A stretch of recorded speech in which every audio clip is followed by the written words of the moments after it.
Buonasera. Today's idea for dinner starts with a few monkey potatoes from a vegetable garden that need to be done. So I've decided to cook them and roast them in the oven with a few vegetables. I'll show you what I do in a moment. But as I've got the oven on anyway, then I thought, okay, what can I do with them? And I've found a couple of peppers in the fridge, and I will be stuffing them with a lovely mixture of salmon and breadcrumbs and a few herbs. But let me show you what I do. By the way, when I say monkey, I don't mean it in the real meaning of the word. It's they've only been dug a few days ago, but we've got quite a lot, and they need to be eaten. And if you look at this one, it's where Julie put a spade through, and it doesn't look great. And here there is a hole, likewise. So as we got quite a lot, we decided that they need to be eaten sooner rather than later. And they're very easy to clean anyway. In this case, what I do, I'll just go in and remove the part which has got the monkey hole, including any brown bits. I will be cooking these in the oven, as I said, with my peppers. So to ensure that they cook at the same time, I'll do them broadly in a similar size. So they are all very, very similar in size, and they'll cook at the same time. I'll put them in a tray. I just peeled a couple of carrots, and I'm not chopping them in broadly similar size as the potatoes, so that they will cook at the same time. Like that. Likewise with an onion. I'm using a white onion today. I think they are a little bit sweeter than red onions when they cook, so I'll do something very, very similar. Each half in 4 pieces. Medium-sized clove of garlic. Garlic crusher, if you've got one. If you're not, don't worry, you can chop it very finely with a knife, and I will be adding it to the vegetables as well. Generous amount of olive oil. And I'm now adding some pepper, quite a generous amount. I will not be putting any salt. I always like to salt my vegetables or potatoes, anything I do in the oven, at the end, once they're cooked. And I'm now sprinkling some Parmesan cheese at the very top. This is of course optional. You do not have to, but it will give everything a great flavor, as it will combine with the garlic, and it will be a very, very powerful combination. And I'll put this on one side while I prepare the peppers. If you're stuffing peppers, make sure that you got a good base. This one is good, has got a flat base, and it stays still. This one has got a pointy end and is a bit wobbly, so I will be stuffing it by chopping the side, and maybe this way, so that it stays as a good base. And they're very easy to do, by the way. There is nothing too complicated. I've done a couple of videos already on stuffed peppers, but if you're new to the channel, this is maybe new to you. So score the top, and you will find that this will come off very, very easily, and give it a little wiggle, and all of the seeds and the interior will come off. This is quite important. See all these white bits which has got all of the seeds attached to it, that need to come off, as it will be quite bitter, and you don't really want it inside your pepper when you're cooking it. And as you can see, I've scored with a knife, and I'm going in with my fingers, and it's coming off very, very easily. Any white bits left over, you can just go in with a spoon and scrape it off, and it comes off very, very easily. And there it is, very clean, lovely, and perfect. This has just come off, but if it didn't, you could just cut it flat with your knife as well, and it's all ready.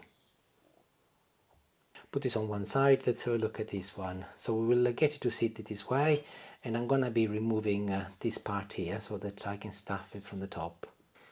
Likewise, score it down with a knife. This is not going to be as straightforward as the other one, as we are going in from the side, but with a little patience you will be fine. I'm just going round the top where the green stem is, and cutting through it, and then getting hold of the inside here. It should just come off very, very easily. And likewise, I'm going in with a spoon and removing all of the white unpleasant bitter bits. Perfect. We have a hole, but we will worry about that later. And I'm now moving on to the salmon. These are a couple of salmon pieces, very, very cheap, economical, and for this recipe I think is ideal, because I will be mixing it with other stuff, and if I can get into the package, I'll show you what it looks like. Okay, so there they are. There are 3 little pieces. They've got the skin on, so to remove it, just place the salmon with the skin facing downwards, and go down with a knife and start scoring by keeping the knife as flat as possible, and get hold of the skin, and you will see that it will come off ever so easily.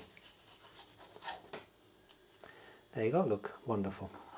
Ironically, generally we tend to cook and eat the skin, and I would have done if I was going to cook this, maybe if I was grilling or even doing it in the oven. But as I'm going to be whizzing it, I don't think I want the skin today, so I'm removing it. Having removed the skin, I'm now going along with a knife and just chopping it very, very roughly. So the next ingredient I'm going to be needing is a shallot. I will be removing the skin, and this will also be going in the mix eventually. So I'll get it ready now and I'll put it with the salmon. Here's my food processor, and I'm adding a couple of slices of bread. This is granary bread, but you can use any bread you like. White bread is also very good. And I'll give this an initial mix so that I make some breadcrumbs. Perfect. In less than a minute, breadcrumbs are done. I'm now chopping in the shallot inside the mix with the breadcrumbs and my chopped salmon as well. And mix it once again. Perfect. You can keep it on a low setting, by the way. This is only fish and you don't need to go mad. Just enough for the salmon to blend with the breadcrumbs and the shallot. I'm now squeezing in the juice from half a lemon, or you can use lime, entirely up to you. I'm using lemon today. I'm now adding 1 egg, followed by 1 teaspoon of whole grain mustard. You can use also Dijon mustard or English mustard, entirely up to you. And before I do one final mix, I'll add some salt and a little pepper. And off I go one final time. Perfect, no more than 10-15 seconds, just enough for the egg to blend with the rest of the ingredients.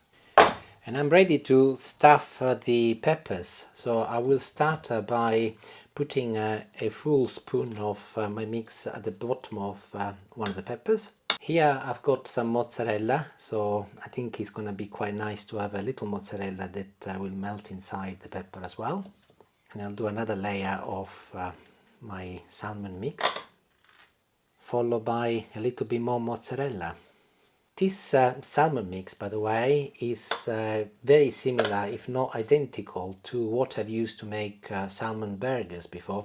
So if you wanted to make burgers, I've got a video for it anyway, but you can just roll them up and put them in the oven and they will be delicious. And I moved on to the second pepper, the one which is called the whole. Let's see what happens. But likewise, I start with a little salmon at the bottom, mozzarella next, a little bit more salmon, and a little bit more mozzarella. I'm pressing it with my fingers to ensure that it's nicely compacted on the inside. And one final layer of salmon mix. I've got a little leftover mozzarella, so I will be adding it to the very top so that this will melt and it'll give it a lovely effect at the end. I intend adding parsley, but I'll do that at the end. Once it's cooked, I will sprinkle some on the top. And I've got a little leftover salmon mix, so I will be putting it on top of this piece of pepper so that I don't waste any. Whereas here, I think this is just perfect, like this. I'll put some more on top as well, why not? And I'll see if this will sit on top. It should be okay. I will put a toothpick on here to ensure that it doesn't wallop. Oven tray, I will be sprinkling a little olive oil at the bottom, spread it with my hand, and I'll place the stuffed peppers on top, like so. And I will also sprinkle a little olive oil on the very, very top as well. And they are ready to go in the oven. I will place them in for 50 minutes at 180 degrees alongside the vegetables. Actually they're there. And I'll see what they're like. If they need any longer, I'll tell you at the end. But 50 minutes, I think 180 degrees in a fan oven should be perfect. If you've got a conventional oven, up the temperature by 20 degrees to 200, but still I think 50 minutes should be plenty. See you in about an hour. Ciao, ciao. And as predicted, exactly 50 minutes and they're done.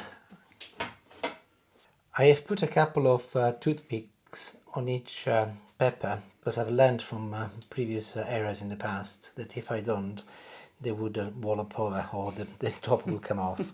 So this is a good tip. You will recall that I haven't put any salt on my potatoes or vegetables, so I'm going to do that next. Another little tip, if you're doing roasted potatoes and carrots together, just add at the end a little drizzle of olive oil. That will go very, very nicely. And I'll finish them off with a little parsley. And before I serve them, I'll give them a quick toss with my spatula. And here is another beautiful tray that we bought back from Sicily, and I will be placing my peppers on it. I mentioned that I was going to be seasoning them with some parsley as well, so time to do that. I'll remove the little cap. I'm going to be sprinkling a generous amount of parsley in here as well. And of course, a little more olive oil.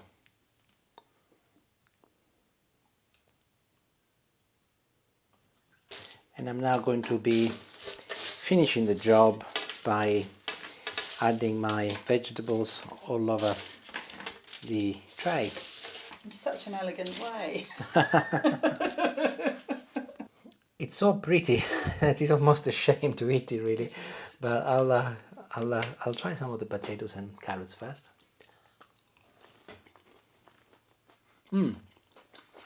Garlic, absolutely perfect. Goes very well, and the parsley at the end, spot on. I've got some lemon here, so I'm going to be sprinkling a little lemon first. This fish after all. And let's see what happens if I cut first halfway. As I mentioned before, I realized that I often do not show you the inside of food, so I'm keen to do that. Oh, look. By the way, this is mozzarella, Julie, look. Lovely. Steaming hot still. It's been out of the oven for a good 5 minutes.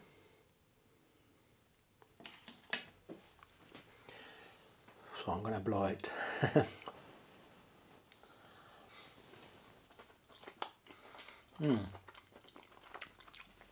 It's absolutely delicious.